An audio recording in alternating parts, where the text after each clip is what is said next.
London was our present point of rest. We determined to remain several months in this wonderful and celebrated city. Clerval desired the intercourse of the men of genius and talent who flourished at this time, but this was with me a secondary object.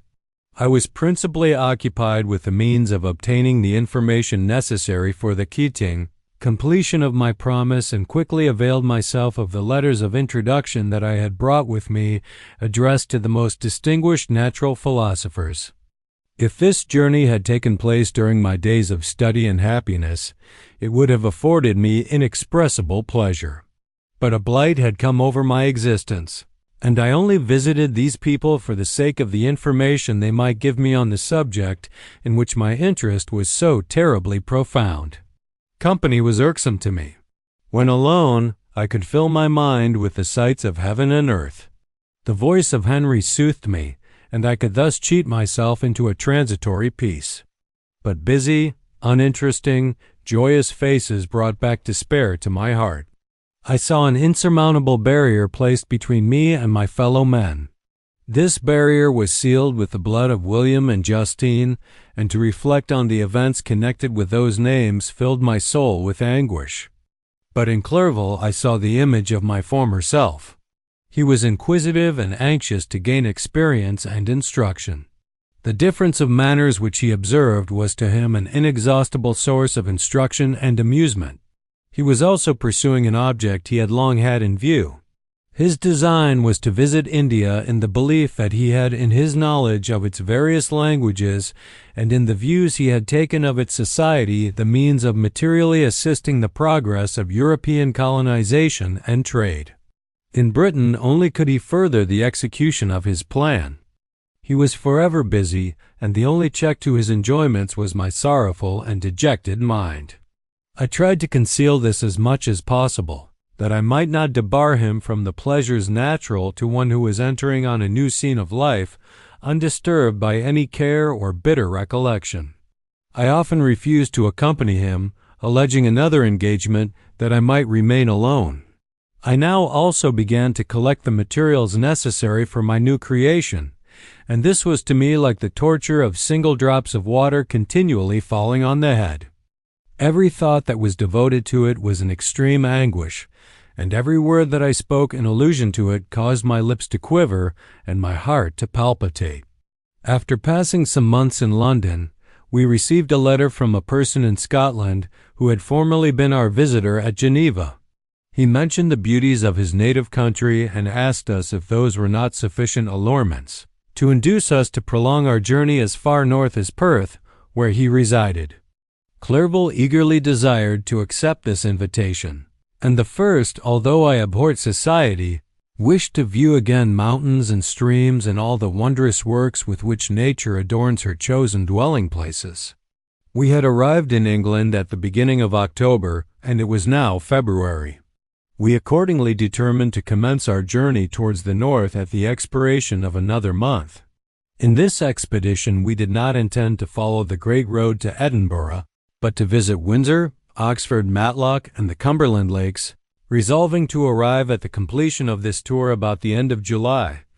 I packed up my chemical instruments and the materials I had collected, resolving to finish my labors in some obscure nook in the northern highlands of Scotland.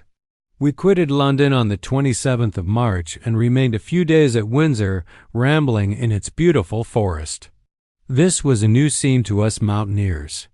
The majestic oaks, the quantity of game, and the herds of stately deer were all novelties to us.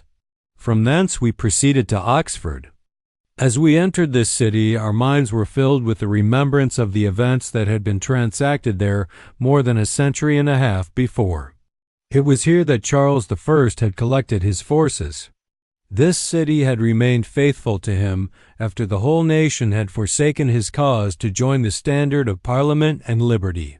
The memory of that unfortunate king and his companions, the amiable Falkland, the insolent Goring, his queen and son, gave a peculiar interest to every part of the city which they might be supposed to have inhabited. The spirit of elder days found a dwelling here, and we delighted to trace its footsteps. If these feelings had not found an imaginary gratification, The appearance of the city had yet in itself sufficient beauty to obtain our admiration. The colleges are ancient and picturesque. The streets are almost magnificent, and the lovely Isis which flows beside it through meadows of exquisite verdure is spread forth into a placid expanse of waters which reflects its majestic assemblage of towers and spires and domes embosomed among aged trees. I enjoyed this scene, and yet my enjoyment was embittered both by the memory of the past and the anticipation of the future. I was formed for peaceful happiness. During my youthful days discontent never visited my mind, and if I was ever overcome by ennui, the sight of what is beautiful in nature or the study of what is excellent and sublime in the productions of man could always interest my heart and communicate elasticity to my spirits. But I am a blasted tree. The bolt has entered my soul, and I felt then that I should survive to exhibit what I shall soon cease to be, a miserable spectacle of wrecked humanity, pitiable to others and intolerable to myself. We passed a considerable period at Oxford, rambling among its environs and endeavoring to identify every spot which might relate to the most animating epoch of English history. Our little voyages of discovery were often prolonged by the successive objects that presented themselves. We visited the tomb of the illustrious Hampden and the field on which that patriot fell. For a moment my soul was elevated from its debasing and miserable fears to contemplate the divine ideas of liberty and self-sacrifice of which these sites were the monuments and the remembrances. For an instant I dared to shake off my chains and look around me with a free and lofty spirit, but the iron had eaten into my flesh, and I sank again, trembling and hopeless, into my miserable self. We left Oxford with regret and proceeded to Matlock, which was our next place of rest. The country in the neighborhood of this village resembled to a greater degree the scenery of Switzerland. But everything is on a lower scale, and the green hills want the crown of distant white Alps which always attend on the piny mountains of my native country. We visited the wondrous cave and the little cabinets of natural history, where the curiosities are disposed in the same manner as in the collections at Servox and Chamonix. The latter name made me tremble when pronounced by Henry, and I hastened to quit Matlock, with which that terrible scene was thus associated. From Derby, still journeying northwards, we passed 2 months in Cumberland and Westmoreland. I could now almost fancy myself among the Swiss mountains. The little patches of snow which yet lingered on the northern sides of the mountains, the lakes, and the dashing of the rocky streams were all familiar and dear sights to me. Here also we made some acquaintances who almost contrived to cheat me into happiness. The delight of Clerval was proportionably greater than mine. His mind expanded in the company of men of talent, and he found in his own nature greater capacities and resources than he could have imagined himself to have possessed while he associated with his inferiors. "I could pass my life here," said he to me, "and among these mountains I should scarcely regret Switzerland and the Rhine." But he found that a traveler's life is one that includes much pain amidst its enjoyments.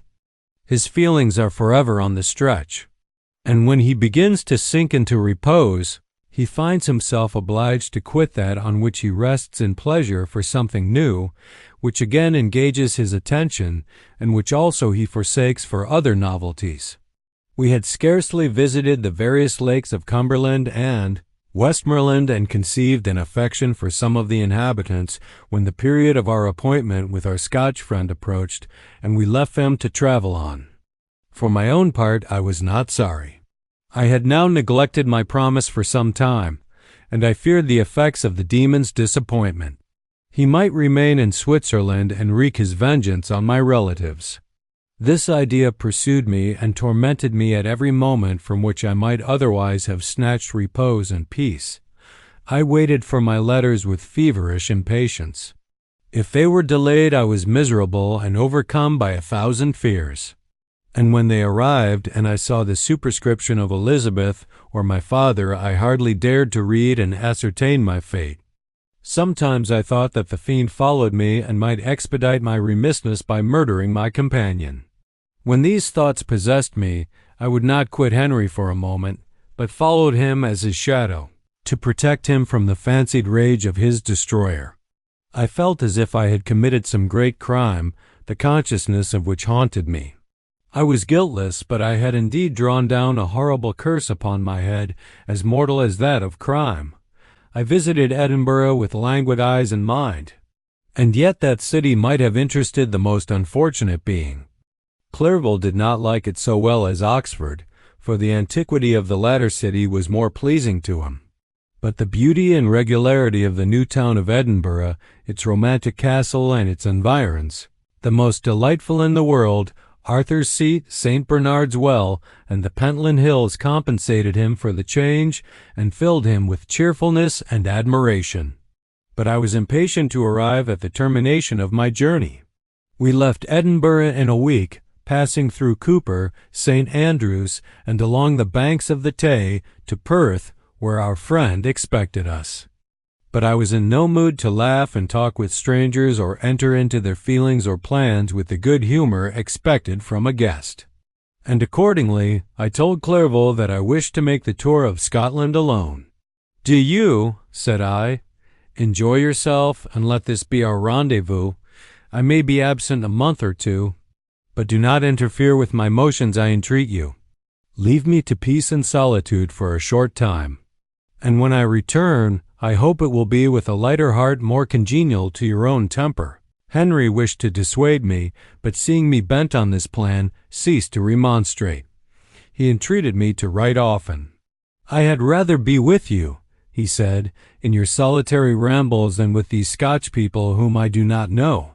Hasten then, my dear friend, to return, that I may again feel myself somewhat at home, which I cannot do in your absence. Having parted from my friend, I determined to visit some remote spot of Scotland and finish my work in solitude. I did not doubt but that the monster followed me and would discover himself to me when I should have finished, that he might receive his companion. With this resolution I traversed the northern highlands and fixed on one of the remotest of the Orkneys as the scene of my labors. It was a place fitted for such a work, being hardly more than a rock whose high sides were continually beaten upon by the waves. The soil was barren, scarcely affording pasture for a few miserable cows, and oatmeal for its inhabitants, which consisted of 5 persons, whose gaunt and scraggy limbs gave tokens of their miserable fare. Vegetables and bread, when they indulged in such luxuries, and even fresh water, was to be procured from the mainland, which was about 5 miles distant. On the whole island there were but 3 miserable huts, and one of these was vacant when I arrived. This I hired. It contained but 2 rooms, and these exhibited all the squalidness of the most miserable penury. The thatch had fallen in, the walls were unplastered, and the door was off its hinges. I ordered it to be repaired, bought some furniture, and took possession. An incident which would doubtless have occasioned some surprise, had not all the senses of the cottagers been benumbed by want and squalid poverty. As it was, I lived ungazed at and unmolested, hardly thanked for the pittance of food and clothes which I gave. So much does suffering blunt even the coarsest sensations of men. In this retreat I devoted the morning to labor. But in the evening, when the weather permitted, I walked on the stony beach of the sea to listen to the waves as they roared and dashed at my feet. It was a monotonous yet ever-changing scene. I thought of Switzerland. It was far different from this desolate and appalling landscape. Its hills are covered with vines, and its cottages are scattered thickly in the plains. Its fair lakes reflect a blue and gentle sky, and when troubled by the winds, their tumult is but as the play of a lively infant when compared to the roarings of the giant ocean. In this manner I distributed my occupations when I first arrived, but as I proceeded in my labor, it became every day more horrible and irksome to me. Sometimes I could not prevail on myself to enter my laboratory for several days, and at other times I toiled day and night in order to complete my work. It was indeed a filthy process in which I was engaged. During my first experiment, a kind of enthusiastic frenzy had blinded me to the horror of my employment. My mind was intently fixed on the consummation of my labor, and my eyes were shut to the horror of my proceedings. But now I went to it in cold blood, and my heart often sickened at the work of my hands. Thus situated, employed in the most detestable occupation, immersed in a solitude where nothing could for an instant call my attention from the actual scene in which I was engaged, my spirits became unequal. I grew restless and nervous. Every moment I feared to meet my persecutor. Sometimes I sat with my eyes fixed on the ground, fearing to raise them lest they should encounter the object which I so much dreaded to behold. I feared to wander from the sight of my fellow creatures, lest when alone he should come to claim his companion. In the meantime I worked on, and my labor was already considerably advanced. I looked towards its completion with a tremulous and eager hope, which I dared not trust myself to question, but which was intermixed with obscure forebodings of evil that made my heart sicken in my bosom.